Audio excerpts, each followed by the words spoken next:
Question number 66. If alpha and beta are imaginary cube roots of unity, then alpha to the power 4 plus beta to the power 4 plus 1 upon alpha beta is equal to. So देखो इसमें बोला है कि alpha और beta क्या है, imaginary cube roots of unity है.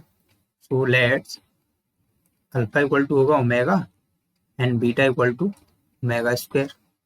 यही तो होते हैं क्यूब रूट्स ऑफ यूनिटी.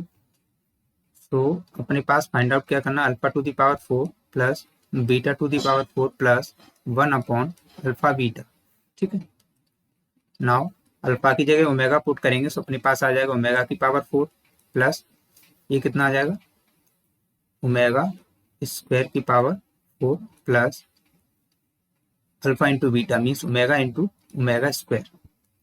देखो इसे हम लिख सकते हैं ओमेगा की पावर 4 को omega cube into omega plus ये कितना हो जाएगा 4 इंटू 2 8 हो जाएगा. तो इसे हम लिख सकते हैं ओमेगा की पावर 8 को लिख सकते हैं ओमेगा की पावर 6 इंटू ओमेगा की पावर 2 एंड ये कितना हो जाएगा 1 अपॉन ओमेगा क्यूब. नाउ अब हमें पता है ओमेगा क्यूब इक्वल टू होता है 1. ठीक है.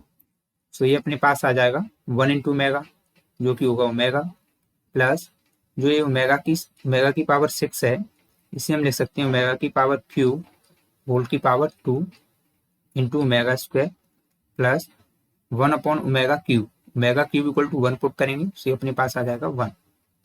ना ओमेगा प्लस देखो ओमेगा क्यूब इक्वल टू क्या होता है 1. सो 1 की पावर 2 1. सो ये अपने पास क्या आ जाएगा ओमेगा स्क्वायर प्लस 1. और जो हमें पता है कि omega plus omega square plus 1 ये क्या होता है 0.